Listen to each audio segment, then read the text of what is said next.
مجھے سعودی عرب میں رہتے ہوئے کئی سال بیت چکے تھے۔ میں نے وہاں کی زبان میں بھی مہارت حاصل کر لی تھی۔ محنت مزدوری کرنا مہارت حاصل کر لی تھی۔ محنت مزدوری کرنا مجھے ہمیشہ سے بوجھ لگتا تھا، لیکن والد کی موت کے بعد جب کاروباری زندگی میں قدم رکھا تو ہوش ٹھکانے آ گئے۔ اور روزی روٹی کمانا کتنا مشکل ہوتا ہے۔ جب کام دھندے میں ہاتھ ڈالا تو ہر طرف سے دھوکے کا سامنا کرنا پڑا۔ زیادہ محنت کرنے پر بھی کم مزدوری ملنے لگی۔ کچھ وقت محنت کرنے پر بھی کچھ وقت گزرا تو میں نے اپنی ماں سے ضد کی کہ مجھے بیرون ملک جانا ہے۔ میری ماں میری ضد سے پریشان ہو گئیں اور بولیں اگر تم چلے گئے تو میں اکیلی کیسے رہوں گی؟ لیکن میں نے انہیں سمجھایا کہ میں سیکھے سمجھایا سو جیسے ہی سوسدیس مستجز ہو جاؤں گا انہیں بھی اپنے پاس بلا لوں گا۔ انہوں نے دل سے منظوری دی یا نہیں، لیکن میری ضد کے آگے ہار مان لیا۔ میں نے پیسے جمع کیے اور بیرون ملک جانے کا انتظام کر لیا۔ سعودی عرب آنے کے بعد شروع کے چندے کا سخت محنت کی۔ مزدوری اچھی تھی اس لیے میں خوش تھا۔ ایک دن میں نے اپنے ملک سے لایا ہوا سامان کھولا تو اس میں سے ایک پرانی کتاب ملی۔ وہ کتاب دیکھ ایک کر میں چونک گیا۔ یہ کتاب میرے والد کی تھی۔ کتاب میرے والد کی تھی۔ دادا کی موت کے بعد یہ کتاب میرے دادا کی آخری نشانی تھی۔ داب جو بھی اس دنبھال کر رکھا تھا۔ اب جب وہ بھی اس دنیا میں نہیں رہے تو ماں نے یہ کتاب میرے سامان میں رکھ دی تھی تاکہ اب میں اس کا خیال رکھوں۔ مجھے یہ کتاب اتنے لمبے عرصے بعد ملی تھی۔ جب میں نے وہ کتاب کھولی تو دنگ رہ گیا۔ میں نے فوراً اسے پڑھنا شروع کر دیا اور پھر پڑھتا ہی چلا گیا۔ وہ کتاب بہت کام کی تھی۔ اس میں کئی بیماریوں کے گھریلو علاج بڑے تفصیل سے لکھے تھے۔ ایسی بیماریاں جن کے بارے میں لوگ بات کرنے میں بھی جھجکتے ہیں اور ڈاکٹر کے پاس جانے سے کتراتے ہیں۔ اس کتاب میں ہر ایسی بیماری کا علاج موجود تھا۔ میرے دادا جی بہت مشہور حکیم تھے۔ انہوں نے اپنے سارے نسخے اس کتاب میں تفصیل سے لکھ رکھے تھے۔ اگر میں اس کتاب کے بل پر ایک حکیمی دواخانہ کھولتا تو مجھے اچھا خاصا نفع ہو سکتا تھا۔ اب مجھے عربی برسا بھی بچا لیا تھا اور میں نے تھوڑا پیسہ بھی بچا لیا تھا جو میری ماں کو میری شادی کے لیے چاہیے تھا۔ میں نے چند ہی دنوں میں ایک چھوٹی سی دکان کرائے پر لی اور کچھ ضروری جڑی بوٹیاں خرید لیں۔ میں نے کچھ دعائیں بنائیں اور انہیں بیچنا شروع کر دیا۔ شروع میں میرے جان پہچان کے لوگوں نے دوائیاں خریدیں، لیکن جیسے مریضوں کو فائدہ ہونے لگا میرے پاس مریضوں کی بھیڑ لگنے لگی۔ 2 سال کے اندر ہی میرا دواخانہ اچھی خاصی پہچان بنا چکا تھا۔ دواخانہ کھولنے میں جتنا پیسہ لگا تھا وہ 2 سال میں ہی واپس ہو گیا۔ اس دن شام ڈھل رہی تھی۔ میں نے جلدی جلدی اپنی دکان کا سامان سمیٹا اور دوائیوں کی پڑیاں سنبھال کر رکھنے لگا۔ ویسے بھی شام کے بعد میرے پاس کوئی مریض نہیں آتا تھا۔ اگر میں دواخانہ کھلا رکھتا تو دن رات میری ضرورت بنی رہتی، اس لیے میں نے اپنے دواخانے کا ایک طے شدہ وقت رکھ لیا تھا۔ اس انتظام سے میرے دن اور رات بغیر کسی تھکی تھکن کے اطمینان سے گزر رہے تھے۔ میرا یہ دواخانہ پچھلے 2 سال سے سعودی عرب میں دن بدن ترقی کر رہا تھا۔ میری دوائیوں میں ہر بیماری کا علاج موجود تھا۔ یہ دوائیاں سستس اور دیسی تھیں جن کا کوئی الٹا اثر نہیں ہوتا تھا۔ اللہ نے بھی میرے ہاتھ میں ایسی شفا رکھی تھی کہ میری بنائی دوا ہر کسی کو آرام دے جاتی تھی۔ اس میرے قدر کسی کو آرام دے جاتی تھی۔ اس وقت میں دواخانہ بند کر رہا تھا کہ ایک عربی آدمی گھبرایا ہوا میرے پاس دوڑتا ہوا آیا۔ وہ روتے ہوئے مجھ سے بولا، مہربانی کر کے میری بیوی کا علاج کر دو۔ میں نے تمہارے بارے میں بہت سنا ہے۔ میں نے اس سے کہا، بھائی میں تو اس وقت دواخانہ بند کر رہا ہوں، یہ میرے آرام کا وقت ہے، تم صبح آنا۔ میں نے اسے نرمی سے سمجھاتے ہوئے معافی مانگی۔ وہ شخص پریشان ہو کر میرا ہاتھ پکڑ کر بولا، وہ شخص نہیں، مجھے ابھی آپ کی ضرورت ہے، میں بہت دور سے آیا ہوں۔ واپس بھی نہیں جا سکتا اور انتظار بھی نہیں کر سکتا کیونکہ میری بیوی کو فالج کا جھٹکا لگا ہے۔ میں بہت پریشان ہوں۔ میں نے کئی دوائیں آزمائیں لیکن کوئی اثر نہیں ہوا۔ اس کی پریشانی دیکھ کر میں رک گیا۔ وہ عربی شخص بولا، میں بہت قریب ہوں اور اپنی بیوی میں بہت قریب ہوں کارن اپنی بیوی ہسپتال میں نہیں کروا سکتا۔ میں نے اسے غور سے دیکھا۔ وہ ایک نوجوان شخص تھا جس کی قد کاٹھی اور صحت اچھی تھی۔ اس کا پہناوا تھا جس سے لگ رہا تھا کہ وہ زیادہ امیر نہیں ہے اور شاید مجھے دوائیوں کے پورے پیسے بھی نہ دے سکے۔ پہلے تو میرا من ہوا کہ میں اسے منع کر دوں، لیکن پھر انسانیت کے ناطے میں نے سر ہلا دیا۔ میں نے اس سے کہا، ٹھیک ہے، تم پریشان مت ہو، میں ابھی تمہارے ساتھ چلتا ہوں۔ اسے یقین دلا کر میں اپنی دکان میں واپس گیا اور فالج کے علاج کے لیے ضروری دوا اٹھائی، پھر اس کے ساتھ چل پڑا۔ راستے میں وہ اداسی بھری آواز میں اپنی بیوی کی حالت کے بارے میں بتانے لگا۔ وہ بولا، میری بیوی بہت چست درست اور جوان لڑکی ہے۔ وہ سارا دن بغیر تھکے گھر کا کام کرتی رہتی تھی، لیکن 2 دن پہلے اسے فالج کا ایسا جھٹ پر پڑ گئی ہے۔ اب وہ نہ ہل سکتی ہے، نہ کوئی کام کر سکتی ہے۔ وہ عربی شخص روتے ہوئے کہنے لگا، مجھے اپنی بیوی سے بہت محبت ہے۔ اگر میرے بس میں ہوتا تو میں اسے ساری زندگی بٹھا کر کھلاتا، لیکن میری مشکل یہ ہے کہ وہ بالکل جوان ہے۔ اس کے لیے یہ بہت بڑی مجبوری تھی کہ وہ بستر پر لاچار پڑی رہے۔ وہ اپنی حالت پر بہت روتی تھی۔ ہمیشہ پھرتی سے کام کرنے والی لڑکی اب زندگی بھر بستر پر نہیں رہ سکتی۔ میں نے اسے تسلی دی اور کہا، پریشان مت ہو، اگر اللہ نے ہاتھوں میں تمہاری بیوی کے لیے شفا بھی رکھی ہوگی۔ میری تسلی پر وہ عربی تھوڑا پرسکون ہو گیا۔ جب تک ہم اس کے گھر پہنچے رات ہو چکی تھی۔ اس نے مجھے گھر کے اندر لے جا کر لائٹ جلائی اور سیدھے اپنے کمرے میں لے گیا۔ سامنے بستر پر ایک جوان لڑکی چادر اوڑھے پڑی تھی۔ اس عربی نے میرے لیے بستر کے پاس ایک کرسی رکھی اور اپنی بیوی کی چادر درست کرنے لگا۔ اسی وقت میری نظر اس کی بیوی پر پڑی اور اسے دیکھ کر میں ٹھٹک گیا۔ وہ بہت خوبصورت لڑکی تھی۔ اس کی جلد چمکدار اور رنگ دودھ جیسا سفید تھا۔ وہ واقعی بہت جوان تھی۔ میں اسے دیکھتا ہی رہ گیا۔ مجھے یقین نہیں ہو رہا تھا کہ اس غریب عربی کی بیوی اتنی راجکماری جیسی خوبصورت ہوگی۔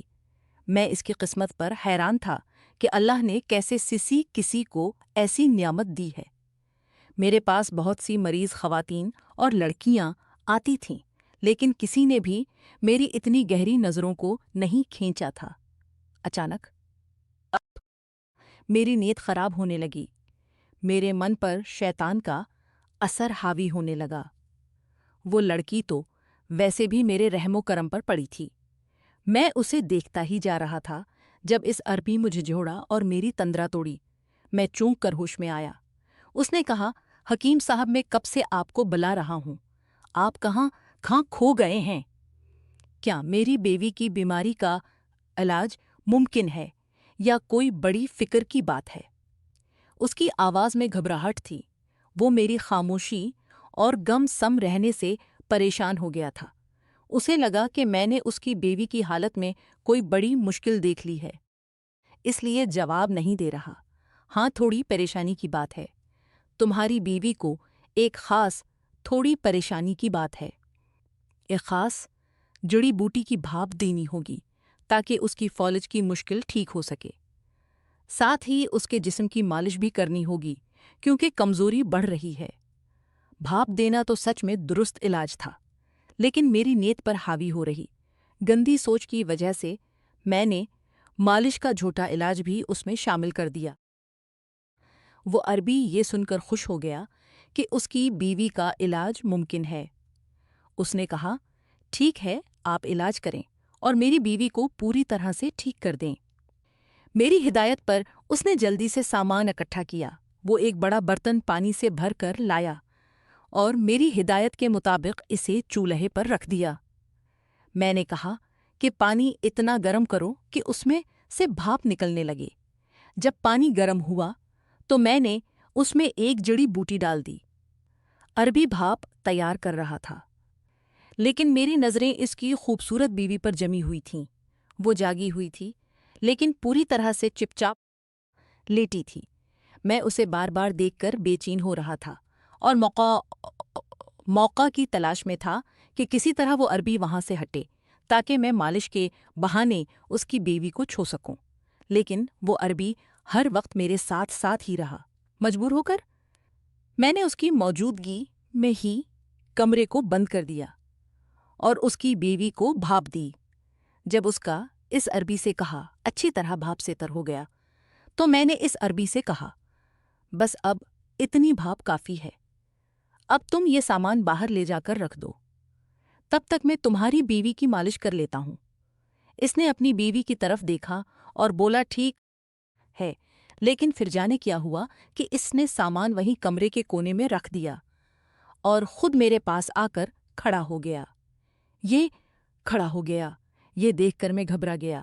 وہ اپنی خوبصورت بیوی کو میرے ساتھ اکیلا چھوڑ کر جانے کے لیے تیار نہیں تھا۔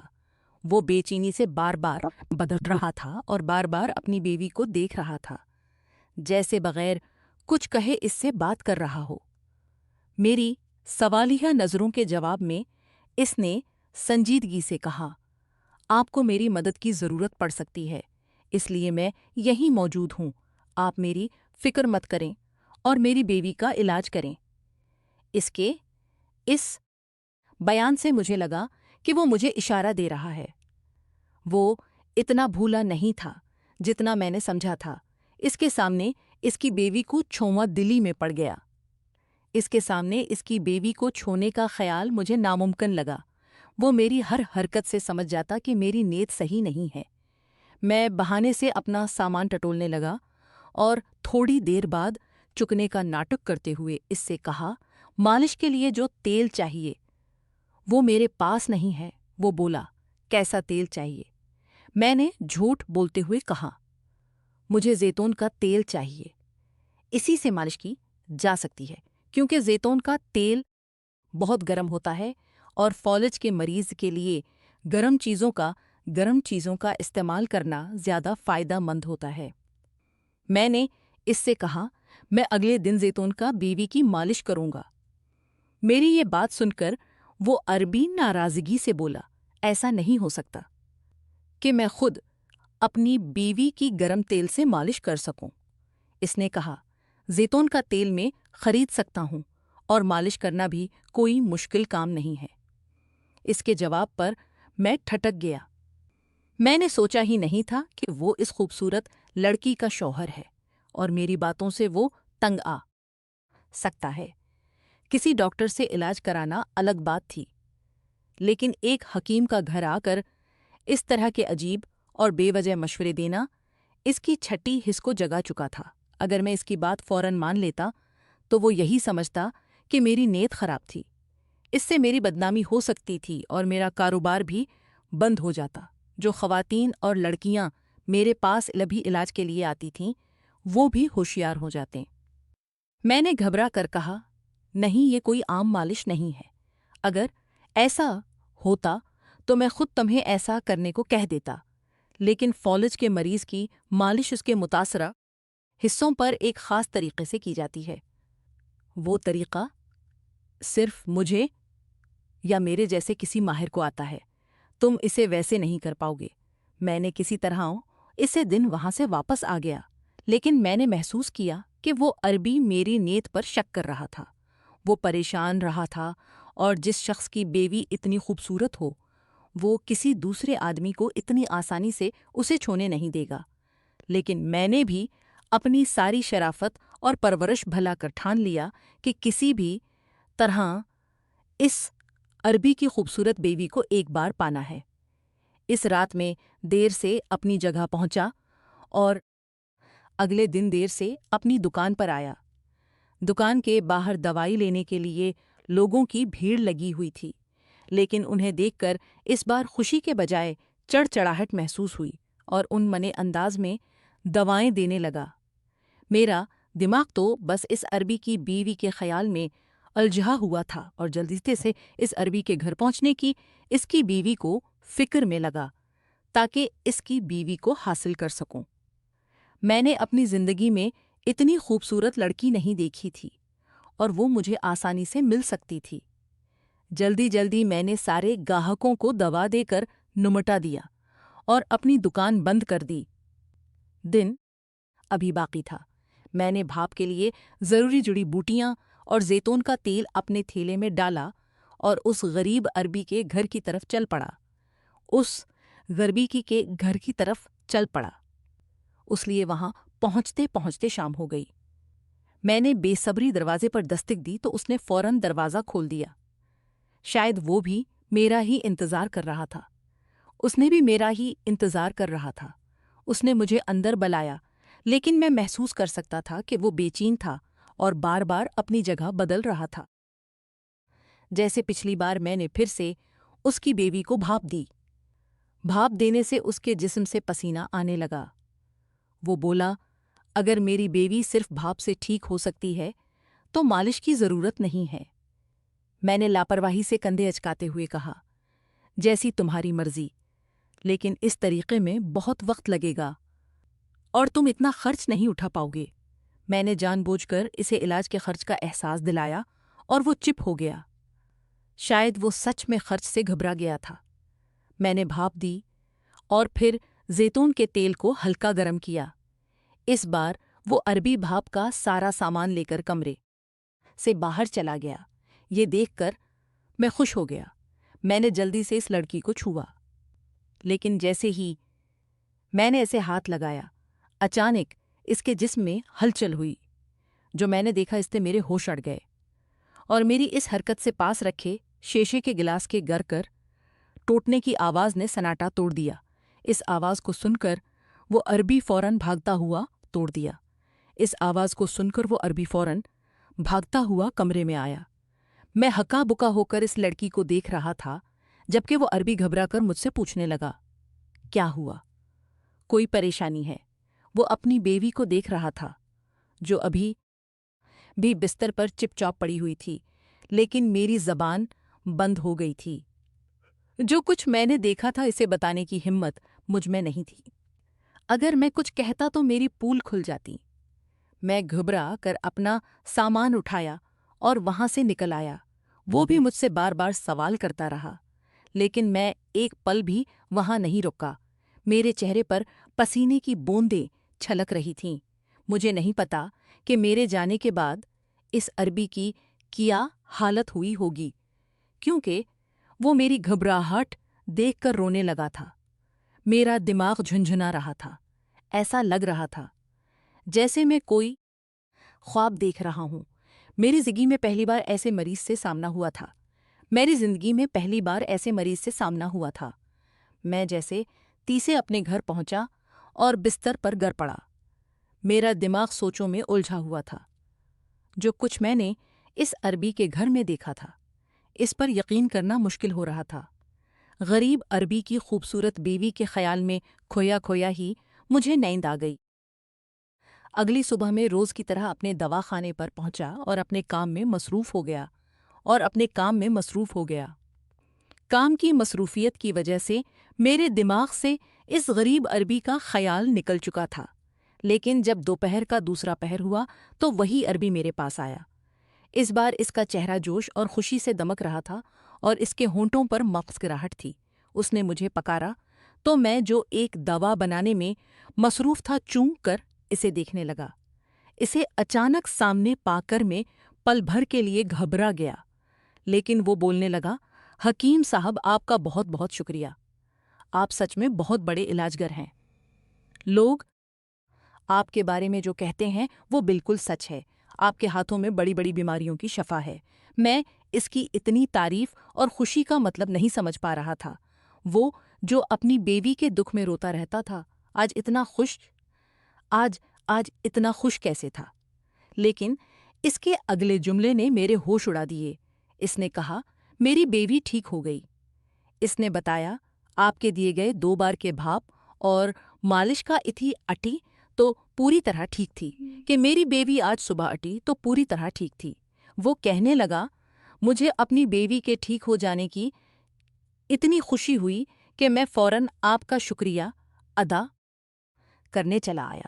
وہ بار بار مجھے شکریہ کہہ رہا تھا کیونکہ اسے لگتا تھا کہ اس کی فالج کی مریض بیوی میرے علاج سے ٹھیک ہو گئی ہے۔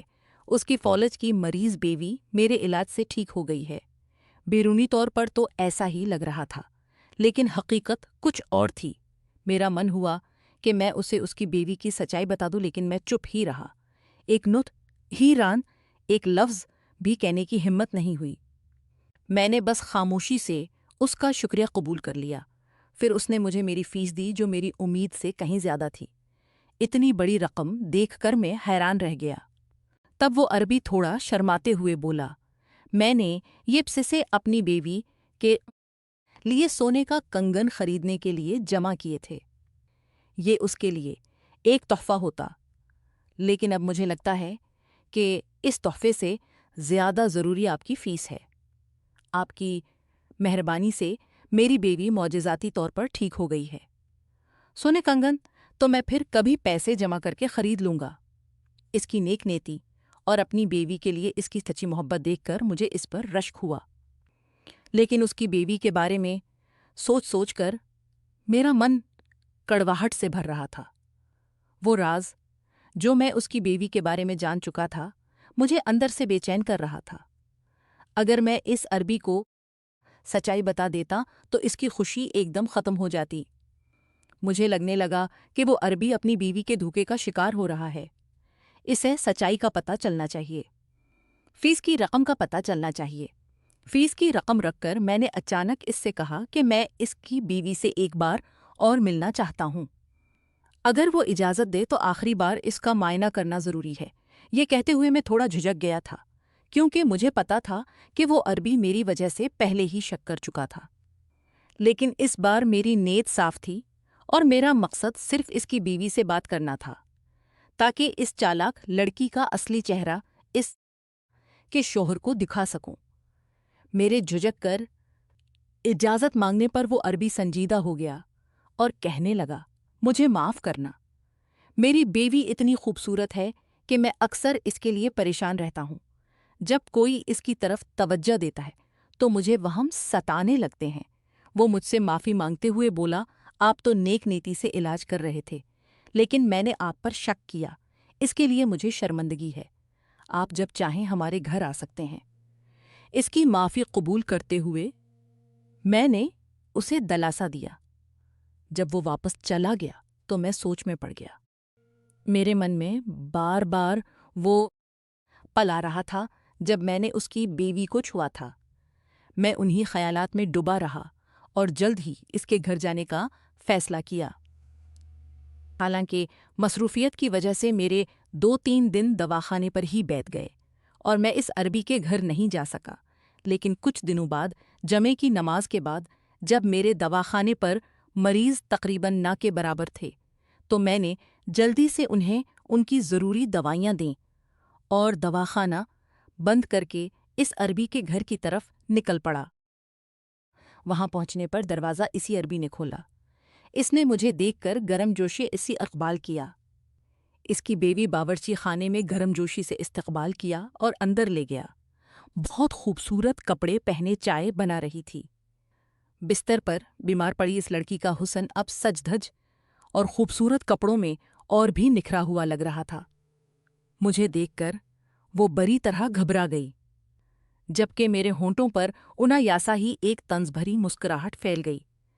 اپنے شوہر کے بلانے پر وہ مجبوری میں میرے سامنے آئی اور نظریں چراتی ہوئی ہلکا پھلکا سلام کیا، پھر جلدی سے واپس باورچی خانے میں چلی گئی۔